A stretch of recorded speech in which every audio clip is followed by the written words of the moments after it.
Kaya?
Violet.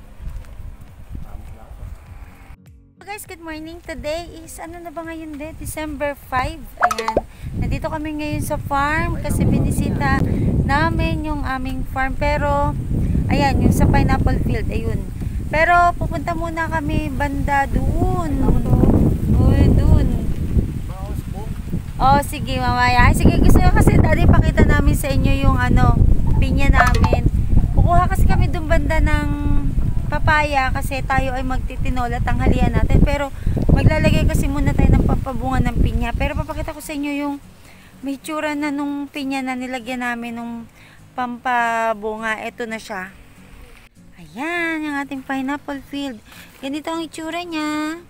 Yan. Yan, nagre-red siya. Yan. Tapos ayun, ano na siya. Ayan, namusubong na siya. Ayan. Dami niyan doon. Ayan ang anak yan. Si Liz. Tara Liz, let's go. Doon sa ano. Kuha tayo ng papaya.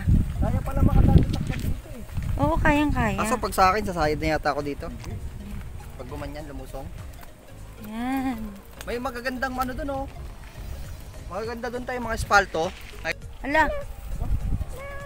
Ayan, may kabayo. Ito pa, meron pa dun. Ay, may tanim na din dito. Mga pinya. Hala, okay din ha. Yun.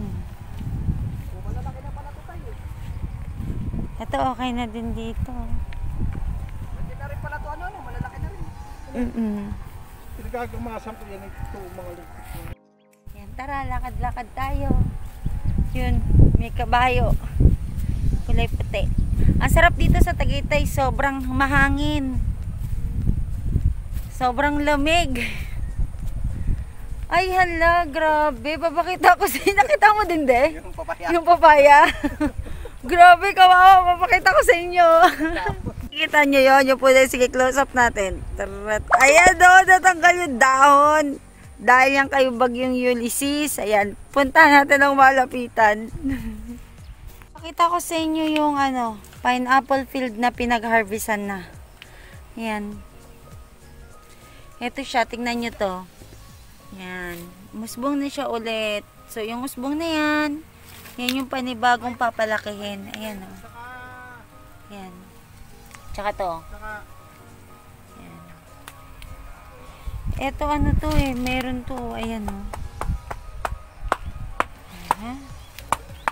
Tingnan pa. May tira pa. Ganyan pala talaga puputulin. Hindi mo tinanong ko.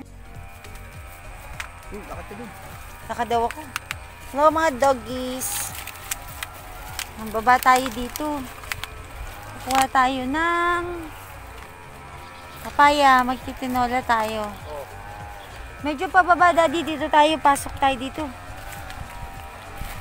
Mamatusok si Lilis, ha?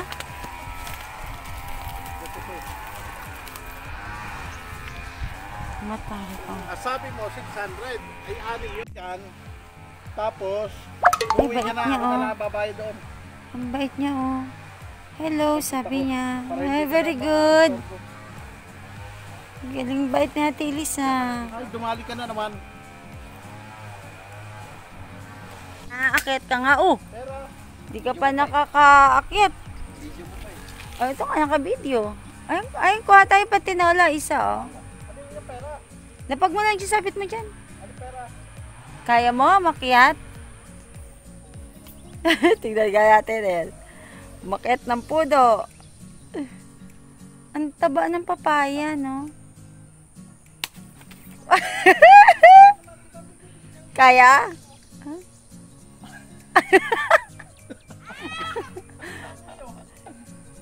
Liz, stay ha! Stay! Hindi ko kaya. Hindi mo kaya. Tinatawalan ako ni Liz eh. Alin mo. Huwag mo itulad yun doon sa sinasabi mo. Oo, tingnan mo mabuti. Baka mabugsakan ka. Ito. Ay, nandun ka.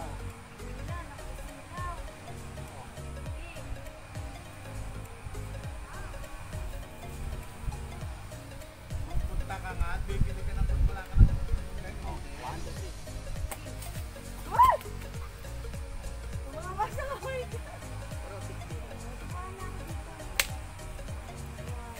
bumili ka na lang. Bumili ka. Mm-mm. Ito. Hindi, okay na yan, pantinola. Sabi mo itututok na ako. Ayun na lang po naman. Ayun sa tapo.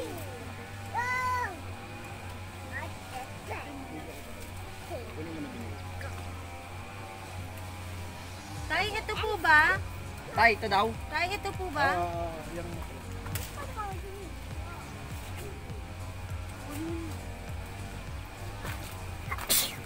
Tay, yung doon, pwede yon? Basta madilaw. Liz, huwag ka dyan. Don't go there. Sige. Ganyan pala ginagawa doon tayo, puputulin.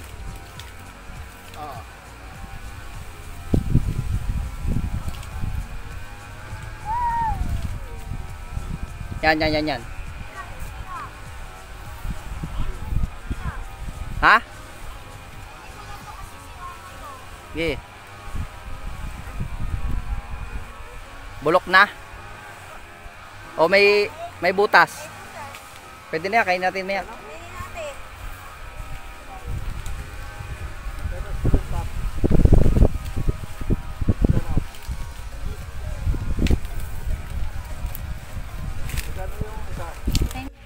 Uy, color blue!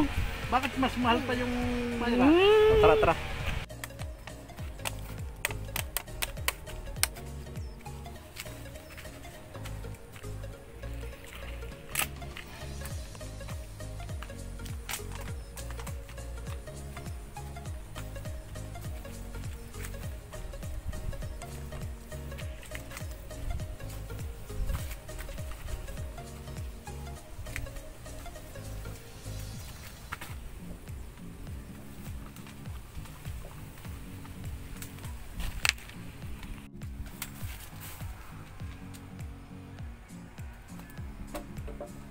hindi muna pinutol, hindi lang mo muna. Ah, ganun ba? Eh, di tumaas.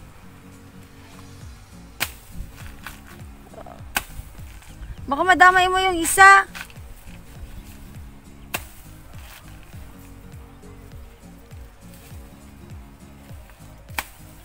Tara, hilahin mo na lang. First time eh.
ayan, anong oras na? 11 PM na kami nakabalik dito sa Manila from Tagaytay.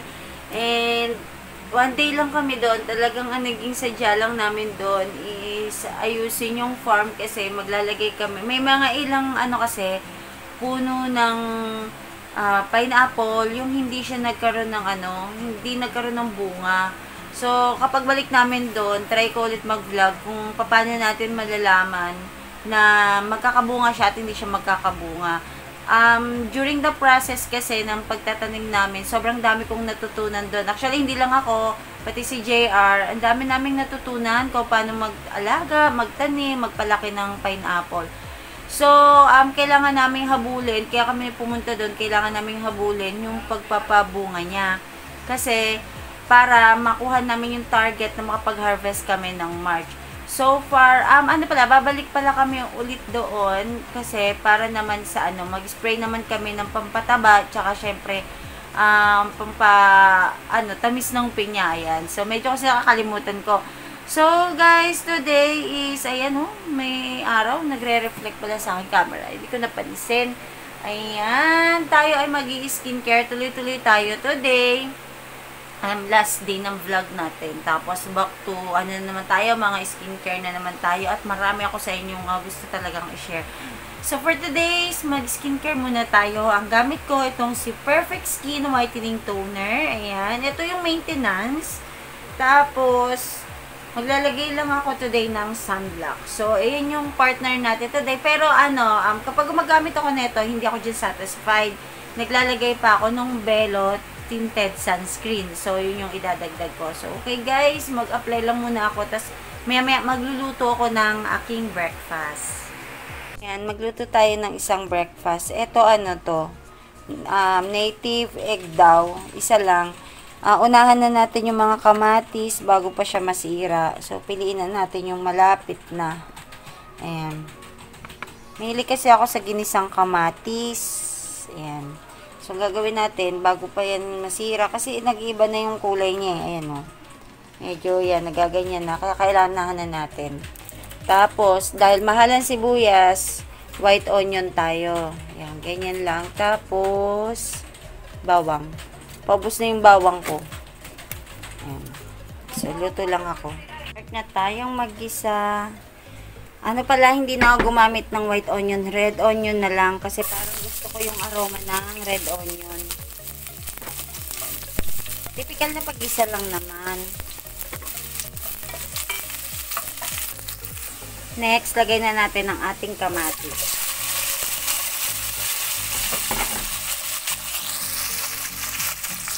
Habang pinapalambot natin yung ating kamatis, lagyan na natin siya ng salt and pepper. Pero yung sa pepper, mag-grind pa ako.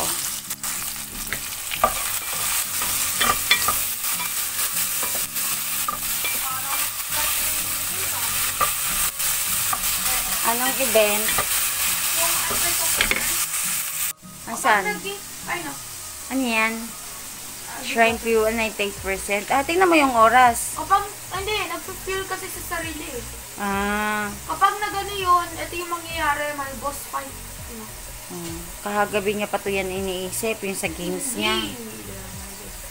Kasi na-miss mo yung isang event, no? Hindi kasi. Kala ko kasi, yun yung Altars of Honor, kasi nga hindi. So, yun yung pagkakabala Baka niya. daw kasi na-delay. Si Bikoy naman, maliligo yan ngayon. Na, Koy, ligo ka ngayon, Kukoy. Bait yun sobrang bait yun ni Bikoy Baka lambing, tuwing umaga, pag-gising namin, gisingin niya kami, doon siya sa bed. Ay, gutom ka na. Sige, pakainin kita mamaya, ha? Kain-kain. Yan, tapos nilagay ko na yung egg, pero kailangan haluin nyo na kaagad. Hindi ko kaagad nahalo So, ganito yung gusto kong texture, yung parang lutong-luto talaga, na parang medyo burn siya. So, sa iba, ayaw nila ng ganito. Pero ako, iba kasi yung panlasa ko kapag yung parang lutong-luto, mas na-enjoy ko. Tapos, masarap siya sa rice. Okay, ready to serve na to. And ako ay magbe-breakfast na. Guys, may binili kami sa Tagaytay na ito. Paborito nyo din ba to? Yung mga dilis-dilis na Yan, mga ganitong dilis. Tapos, ito, yung dilis na binoneless. Ayan. Sobrang sarap to kagabi. Ito na yung kinain ko. Ngayon, nilagay ko na lang siya sa Tupperware para, yung free na Tupperware. Ayan. Para ano, anytime na gusto namin kumuha, ayan, diyan ko lang siya. Tapos, dahil sobrang pagod ko kagabi, hindi ko na natanggal itong itlog na maalat dito sa plastic. So, ito, itlog na maalat to ng ng Tagaytay. Sobrang sarap nito. As in, hindi siya maalat. Tapos, ang sarap i-partner sa kamatis. Basta, safe na safe dito yung kidney nyo. So, masarap siya. Ayan. So, bumili kami 12 pieces. Yan yata. Ayan. Diyan na lang muna siya. Di ko pa siya naaayos. Pala yung na-harvest namin na na saging. Sinabit na namin siya dito. Mga 1 week lang, mahihinog na to. Ayan. Tapos, ito lang yung pineapple na nakuha namin kasi hindi na kami nagdala ng marami. Ayaw na din namin bumili doon kasi sa panahon ngayon, mahal ang bilihan ng pineapple. Coffee lang tayo this morning. Tapos ito na yung tutong kong luto. Tsaka may natirang prito. Tsaka yan yung itlog na maalat. Tira nila sa akin. Guys, kain tayo. Medyo napagod ako kahapon. Kaya pagkarating namin, pero kumain ako, nag-midnight snack ako. Kasi parang gutom na gutom ako pag uwi namin. Tapos yun, nagpahinga lang ng konti. Parang di nga ako nakapaghilamos sila. Pero naligo kasi ako dun sa Tagaytay bago kami bumaba dito sa Manila. Tapos, yun. Pagkatapos nun, natulog na ako, tuloy-tuloy na. Kaya hindi ako nakapag-end ng clip kahapon, kagabi. Tapos ngayon, naghahabol ako ng, alam mo yun, pang-upload natin. Kasi wala na rin pala akong backup. Kasi yung last na backup ko, yun na yung tungkol dun sa sa pasilip dun sa aming munting farm. Marami akong gustong i-share sa inyo about dun sa pagpa-farm, pero ilalagay ko na lang yun dun sa second channel ko. Hinahayaan ko lang yun kasi gusto ko lang i-document kasi yung nangyayari dun sa farm, kaya nag-create ako ng second channel. Kasi dito sa channel natin, mas nakapokus tayo sa mga skincare, ganun. So, kain muna ako, tas kain na din kayo. Ayan, tapos kung hindi na ako makapag-add ng clips, this will be our last clips. Ayan, para sa episode na to. Ayan, thank you guys for watching ha. Tapos, yan, kung bago po kayo, paklik na rin ang like and subscribe button. Siya nga pala, may bago tayong intro. So, pa-Christmas na yung ating intro. Ayan, siguro gagamitin ko na siya ngayon. Ayan. So, okay guys, thank you, bye-bye.